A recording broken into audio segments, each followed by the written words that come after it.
My favorite scene in Like Stars on Earth comes again around the midway point, and I'll repeat, the end segment in the amphitheater probably would be my favorite scene. However, this is just it's just too good, because what we get is Ram figures out that Ishan has been struggling, and he wants to figure out why. So he goes to visit Ishan's family, and he wants to learn more about Ishan and what he's been experiencing. And they give him these books that show all of his, mistakes that he's made. Because again, I don't see this in American school districts, but in India, you have these journals where you write essays and stuff, and the red marks, they say it a lot. You don't want red marks in your journal, but they would circle the mistakes that he would make. He would say, 4 times 4 is 4, and they would circle and say that's bad. And he would say old is dole, and he'd spell old dole, and they'd circle that, and they'd be like, that's not how you spell that word. And he's seeing, okay, here are the problems. And then they show him his room, and they show him his art, and he's like, oh, this kid is creative. He's special. He's not broken. He's special, and I can help him, because he himself, he reveals, when he was younger, was also suffering with a mental disability, and he was able to overcome it. I don't know if it was through art. I don't know if they necessarily clarify that, but it's through that art that he's able to overcome. That Ram thinks Ishan can overcome his problems, and so he's looking at all this art, and he's like, he's got real talent. And then he sees the flip book that I talked about. Oh, that flip book! It's heartbreaking again. He's flipping through it, and he's like, and he takes a sigh, and his eyes are welling up, and he's like, this kid's broken. The system failed him. And maybe his family failed him, and he's like, this kid deserves better. And he's now sitting in this living room area with the parents and the older brother, and he then tries to convince the parents that Ishan isn't a disobedient child. He's broken. He has dyslexia. And he proves it to him, right? So he takes out the notebooks, and he's like, okay, you see this word and this word. He misspells it here, and he spells it right here, and then he misspells it again down here. It's not that he's forgetting, he's just mixing up the letters in the words. But he knows what he's writing. Like, it's not like the whole thing is broken up and you can't understand what he's trying to say. It's very obvious that he's conscious of the narrative of what he's writing and what he's trying to accomplish. It's just it's also obvious that he can't show people what he's thinking because he can't spell. He's having trouble. He says in the beginning of the movie the letters are dancing, and nobody believes him. Everybody thinks he's just making fun of the teacher. But the letters and it's all moving, and so he can't comprehend it, and he's having trouble. And so he says that, and even after seeing these books, the dad is defiant. He's like, no, my son is not. I don't even think he cares about his son in this instance. I think it's pure pride. He goes, no, my son is not broken.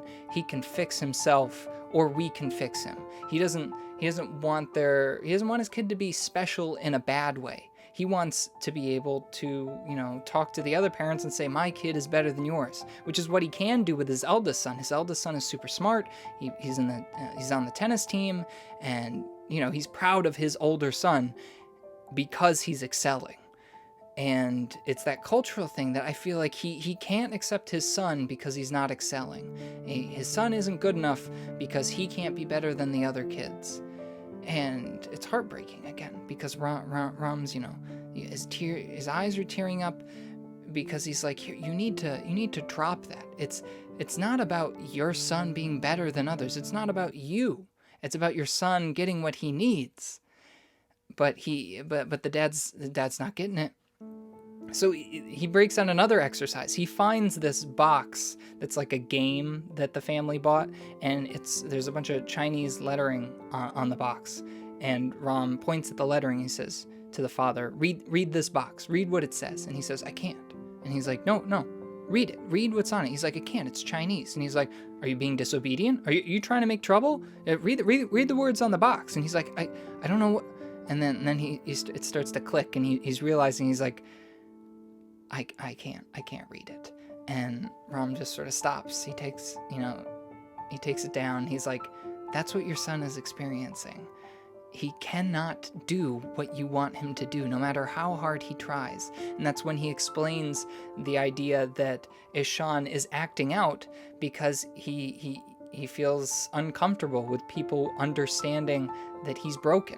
He doesn't want to be seen as broken because, again, he's seen how his dad reacts to him. His dad doesn't want him because he's broken. So why would he admit that he's broken? He'd instead rather want people to think he's a bad kid than stupid or incompetent or unable to perform to the extent that even his brother can perform. And it paints the picture that I think it creates a question that I think this movie asks, which is, how do you measure worth? And how does the dad measure worth? By excelling, by skill, by beating the other kid. What is his worth? His worth is only as far as his kids exceed.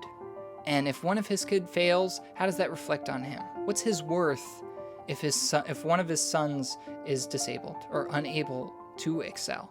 How does that reflect on him? That's what he's worried about. And I think it's ironic because I think the eldest son, he has the same problem. Because we saw in the beginning of the movie, he was excelling in grades, but he suffered on one of the subjects, and there was a little bit of disdain for that. He was like, I could have done better. And then you have Ishan, and he's not worried about that. What's his worth? His worth is measured in love. He just wants to be loved. And I think that's the most heartfelt, childish, imaginative, creative, beautiful thing.